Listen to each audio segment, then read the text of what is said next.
Hey there, welcome back. Today I'm kicking off a series called Professional Skills. And basically, in this series, we're going to be talking about some skills, some basic skills that you need to have mastered in order to become a professional one day. So, we're going to start off this series by talking about email. Now, we live in a digital world now more so than ever before. And typically, in the professional world, you would engage in sending numerous emails multiple times a day. And so, in your personal life, I'm not sure how much you use email. I use email all the time. But let's say, for example, you need to email your lecturer for some information. Okay, so we're going to go through how you would email your lecturer and how you structure an email properly. Now, it's important to remember that when you're emailing somebody, this could be their first impression of you. Now, you've heard that saying before, first impressions last. So, in order to make a good first impression, we're going to go through the important things that you need to put forth in your email to make sure that the person on the other side perceives you in the best way possible. Enjoy the video.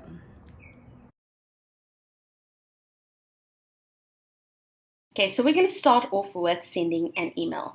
So many of you are familiar with the email interface. It typically has a line over there too, which is where you would put in the details of the person that you're emailing.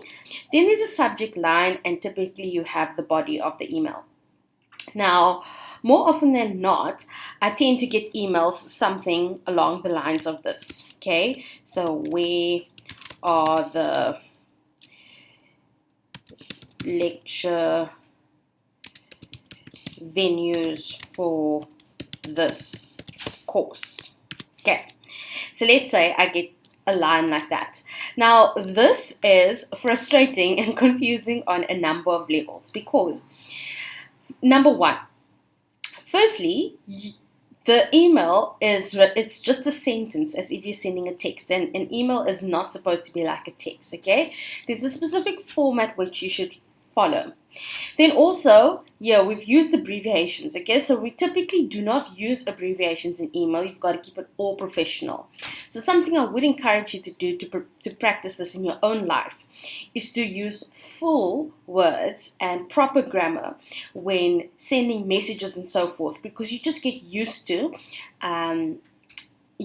writing in a certain way. Okay, so what else is wrong with this email?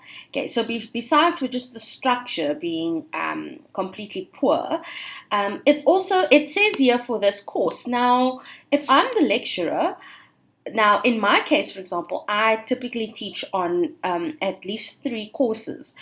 Sometimes even 4 courses. So if you're not telling me which course you're referring to, it means that I have to respond to you to get more information, and then you're going to have to give me that information, and then only can I give you the answer you're seeking, whereas you should have set out all the information up front.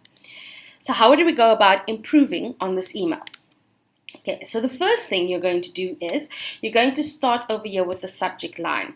So we're looking for the lecture venues for the course, and we're going to assume in this case it's ACC 1006F. Okay, so we're going to include the subject line. Now, the reason why we have the subject line is so that the reader of the email can immediately see what the email relates to. And it's really nice because then they can easily sort the emails just by looking at what the subject line is. Okay, so we're going to say the subject line is lecture venues, and we'll include the course 1006F. Okay, so now, just without reading the email, already the lecturer knows this relates to ACC 1006F, and there's a question about the lecture venues. Now, before we get into typing this email, okay, another point that I must stress to you. Before you email your lecturer, please make sure that you've used all the resources already available to you to see if the answer to your question isn't in the resources the lecturer has given you. So, what do I mean by this? Typically, something like where are the lecture venues would be answered in the course documentation, course policies, or it would be put on the website for the course. So make sure that you did check that information before you actually email the lecturer. Some lecturers are going to be kind enough and respond to your queries. Other lecturers are going to get really frustrated and kind of just tell you, well, go and read the material. I think my approach to this is I tend to direct students to where I've already answered the question, to encourage you to also do your own research before you ask the question. Remember that the people that you're dealing with are typically very busy, as are you. You are also busy, you have a lot of content to get through. Okay, so you want to make this process as seamless as possible. Okay, so we're going to start off with, I'm just going to clear out this over here. Okay, now you can see here that with my emails, I typically set up a signature already. So my signature, you can set this up in your email folder. It basically programs all my emails to end with kind regards, Megan Gajewski. Now, the reason why I do this is because I don't want to have to type that at the end of every email, so I just auto-populate a signature. So we're going to start with dear.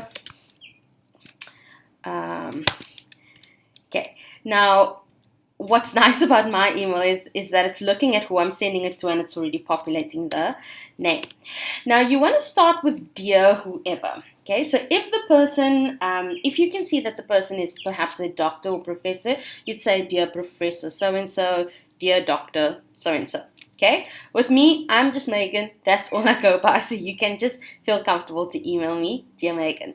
So you would then start the email with just like a little intro, something just to be, I suppose, to come forth as kind. So I tend to start my emails with, I trust that you are doing well. Okay, so something, or I hope you're well, whatever the case may be. Okay, so I trust that you are doing well. So then I'll get into the body of my email, and I would say, could you please confirm where the lecture venues for the course will be. Okay, so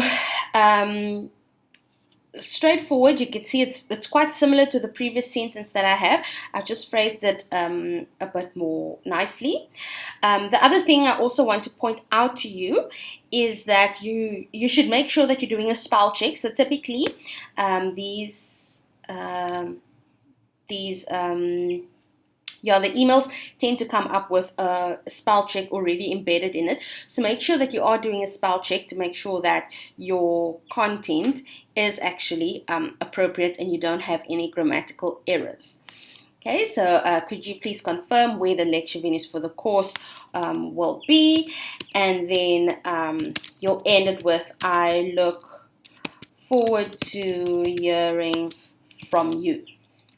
Okay, and then of course you're going to sign it off. So you can typically sign it off with kind regards, best regards, or just regards even, but you always want to sign off your email and you want to include your name as well. Okay, so now if I receive an email like this from a student, I am 100% happy to answer this email. Why? Because the student has given me all the information they require.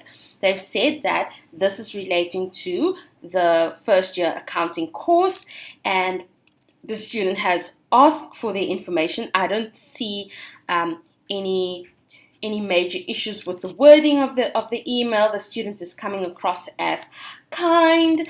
And yeah, I can just see that this person has put in the effort to properly draft an email. And that is something that I actually cannot stress enough, because one day when you go and apply for work after university, it it just puts you in a better, it just puts you, I suppose, in a better position, or it could garner more favor, if you come across professionally. So remember that first impressions last, and when you're sending an email, you want to be respectful, you want to make sure that you're checking your spelling, your grammar, etc. You want to give as much relevant information as possible to help the person assist you as speedily as possible. And you want to make sure that you don't already have the answer somewhere before you go and send that email. Yes, so that is all from my side. I hope that you've enjoyed this presentation, and I will see you in the next video. Bye bye.